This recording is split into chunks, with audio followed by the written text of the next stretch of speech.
I definitely see there's like a huge positive in some of the younger people's takes on sex and sexuality, and there has obviously been like a lot of growth in that area. But when you see some of the conversations that are being had, which are that younger people are actually having sex way less, and there seems to be this loss of connection that I would say is probably across the board. I wouldn't say that's probably any generation specific, but a lot of people do talk about like millennials and Gen Z in that regard. And then Mhm. oftentimes, more than not, they blame pornography or like the new way that they're looking at sex and Right. for that reason. Do you have any take on that loss of connection and the Yeah. decrease in sexual interaction with an actual person? So they are absolutely and totally, completely, 100% wrong. That it has nothing to do with pornography, and in fact, people who watch more pornography have more sex. It is not the people who are watching pornography who are having less sex. It's the people who aren't watching pornography. I argue based on the research that there's a couple of things going on here. One is that, frankly, the world is just a pretty stressful place.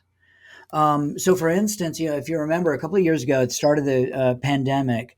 I remember everybody was talking about, oh, what are we going to call them? The coronavirus babies? And they were saying there was going to be a huge baby boom Hmm. because people were going to be home and they'd have nothing better to do than have sex. And then there'd be all these babies born 9 months later. Hmm. I was one of the only people who said, I don't think so. And I did it. I said it in writing in a blog. And I said, this is a really stressful time. People are stuck at home with their partners and with their kids. That's not a very sexy environment necessarily to be stuck in. They're worried about finances. Hmm. I don't actually think this is going to happen. And I turned out to be right. In fact, pregnancy rates and birth rates went down dramatically because of exactly the things I said, that people were stressed out. It was harder for people to date and find partners. They were dealing with their homeschooling their kids and every other darn thing. And then they were worried about having a job. So they knew it's not a good time to have a baby. The same seems to be true with the young generations, that first they are inundated with information about how stressful and scary the world is. um, I don't know that the world is really all that more stressful than it used to be, but we hear about every little piece of it now instantly, and that's anxiety inducing. Secondly, um, kids have a lot more things to do. Imagine being a kid in the 1950s. I mean, you didn't have social media, you didn't have phones. Rock and roll was the big thing, right? And then what did you do? You went out and parked, and you found people to have sex with.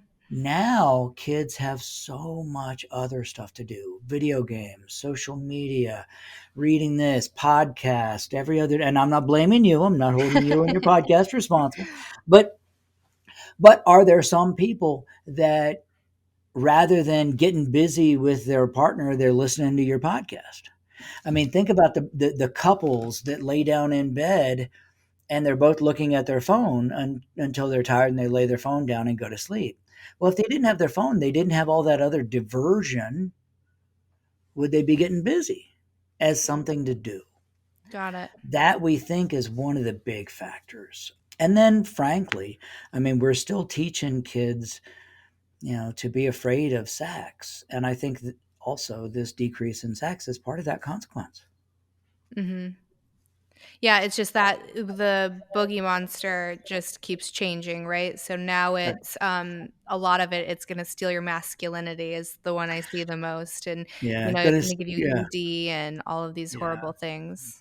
Yeah, gonna steal your masculinity, or, particularly during the Me Too movement, I heard lots of people afraid to be sexual Mm. because of fear of accusations, fear of, crossing boundaries. I've heard that too, actually, yeah, from younger men.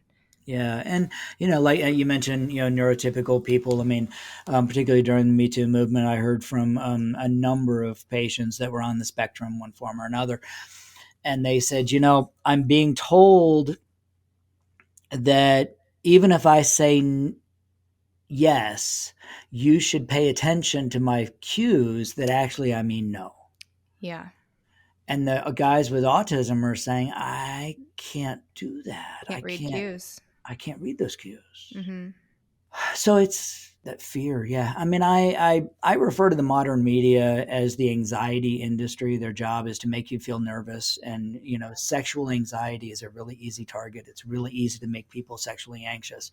Is your dick too small? Are you not a good lover? Can you give them an orgasm? Are they cheating on you?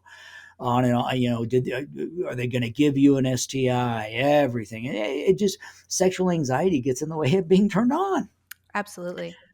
Interestingly, I mean, the predictor of erectile dysfunction, the main predictor of erectile dysfunction in young men, in men under age 45, is anxiety. Mm. And those men who are more anxious, they can watch porn and masturbate and they're not nervous.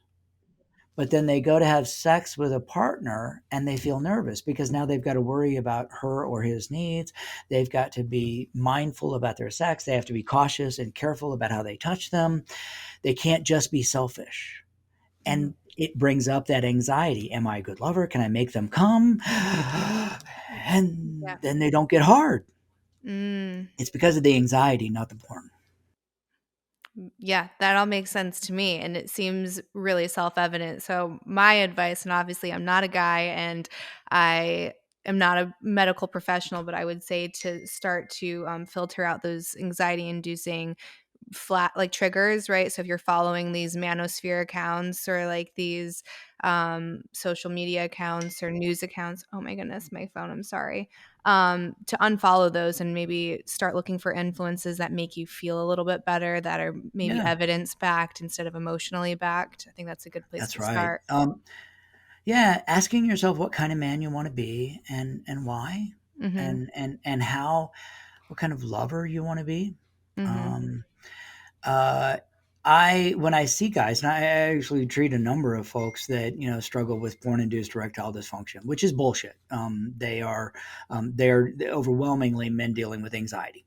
I tell them, first, welcome to the amazing world of sex that doesn't revolve around your penis, because you can be a fabulous lover even if you can't get an erection. This is true. Um, right? You can use Mhm. your lips and your toes and your tongue and your nose. And what if you said to your partner, how would you like me to touch you or make love to you if my penis wasn't even part of it? Mhm. Boy, that's a fun conversation to have. Mhm. Because, and then what happens now is we increase the guy's confidence to be a lover and an effective lover without relying on an erection. Mhm. The cure for getting an erection is worry about getting an erection. If you're worried about getting an erection, you're probably not going to get one. Right. So what if we take away the worry that you can be a good lover and a good partner even without an erection? It's like the watch pot never boils. When you Yeah. start paying less attention to getting an erection, guess what? Oftentimes an erection happens. Mhm. Yeah, it's the same for women too. It's a lot of like our ability to achieve pleasure is being able to get out of our head. It's like one of the main indicators of whether or not you're going to achieve a That's right. climax or not. So it makes Yeah. sense for men as well. Yeah, if you're, I don't know if you're familiar with the book "Magnificent Sex: Lessons from Extraordinary Lovers" by Peggy Kleinplatz. No, I'm gonna write it She's a down. she's a psychologist in Canada, and uh, she's developed a very nice evidence based kind of treatment program around sexual issues. But one of the things she argues is that you have to teach people to be embodied, to get out of their head, like you just said. Mhm. You have to let sexual pleasure happen, and you have to be there to experience it.